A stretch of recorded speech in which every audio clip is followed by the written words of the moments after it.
As May discussed, the main importance of needle pressure transducer has to be in orthopedic biomechanics because it can measure pressure in contact joint surfaces. So previously, a lot of methods for measuring pressure in joints have been in vitro techniques because you would need to expose the joint area to measure the pressure. As you can see in this picture, this is a human cadaver knee loaded on a machine. There's a thin film that's inserted between the ball and socket of the knee. And then this machine will make various tension and compression loads on the knee, so then the pressure contour maps will be imprinted on the film. This technique may be able to show a good idea of where the knee experiences the most pressure. However, the biggest disadvantage of doing in vitro techniques is that you have to ignore real-life dynamics and processes. So prior to the needle pressure transducer, there have been several methods that were used to measure body pressure, such as the solid-state intercompartmental catheter, or the electronic transducer tip catheter, or the arterial line manometer. All of these devices consist of basically a catheter attached to a manometer, which can measure pressure in the body. However, there are limitations to these devices. Number one being that catheter is not exactly very fine-tipped, as you can clearly see the patient's bleeding. So if you want to make numerous measurements, you would have to poke the patient several times, and that's not exactly comfortable. Secondly, the catheter is so large that any type of clotting or blockage unnecessary would interfere with the readings.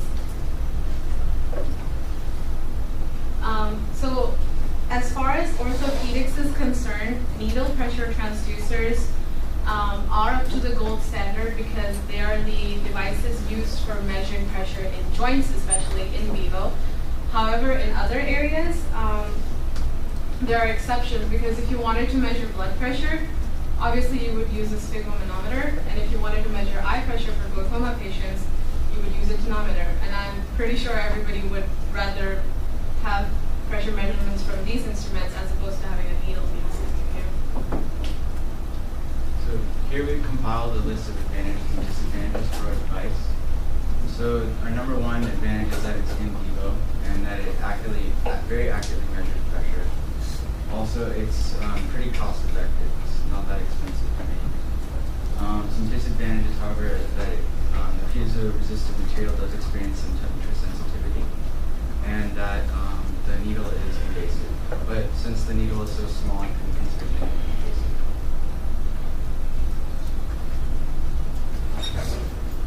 And then, so if temperature sensitivity is an important aspect to consider when designing a bioinstrument, because it can affect both the accuracy and precision of the device.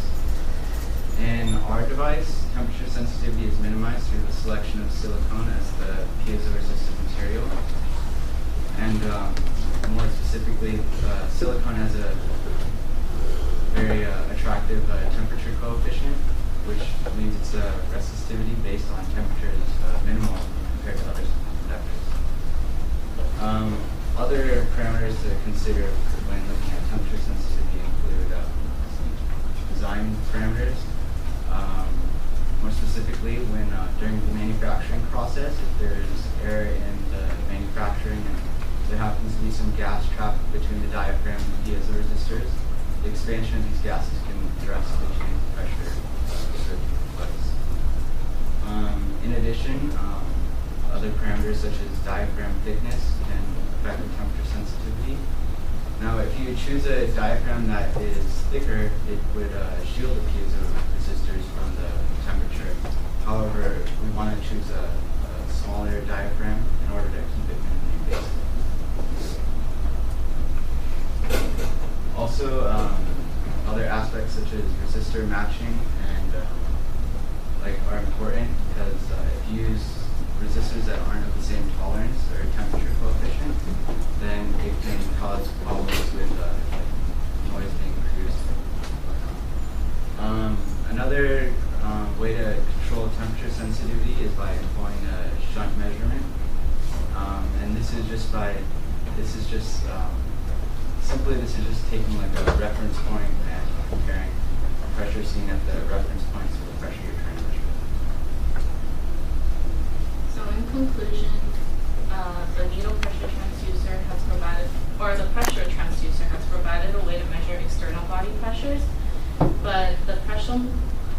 needle pressure transducer has allowed a way to accurately measure pressures within the body, specifically in joints. And like Anam stated, is probably the best way to measure pressure in joints in the in vivo technique, at least to date. Here are references. Now, are there any questions?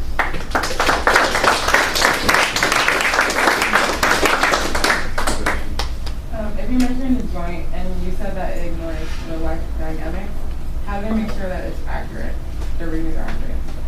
How do you make sure that the reading is accurate? Yeah. Well, because when they were making the measurements with that machine, I think what I read upon was that they put loads that are like known amounts, so that when they actually get the pressure mapped, they know that okay, this area of the knee experienced this amount of pressure, and they know it would be accurate because they know how much load they actually put on it.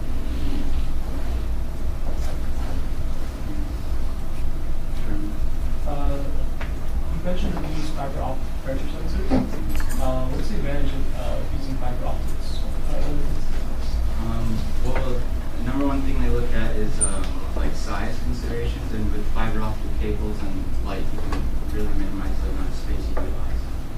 So that's like the technology that's like being developed, or it's already been developed and it's being applied right now.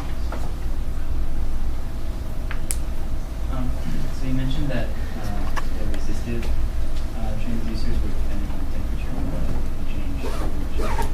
Are there some designs that have, for example, like a thermometer and then can recalibrate the readings to account for that? Well, if there's a thermometer like implemented in the device, is that what you mean? Yeah, to like Well, then you would need the device to be able to read the thermometer and go on from that. But so as I said, there's like a shunt reference measurement which you can use, and you can apply like a known amount of pressure, and you can say you can know the temperature is like room temperature or something, and by comparing that reference point to what's actually inside the body at the tip of the needle, you can see if there's getting Is this something that's like widely clinically used? Well, as I mentioned, it is actually used in orthopedics, so in any orthopedic surgeon's office, you would have this device. Although you do need some person with a bunch of experience to handle this device, because it's not very easy to use by anybody. Any other questions? Okay.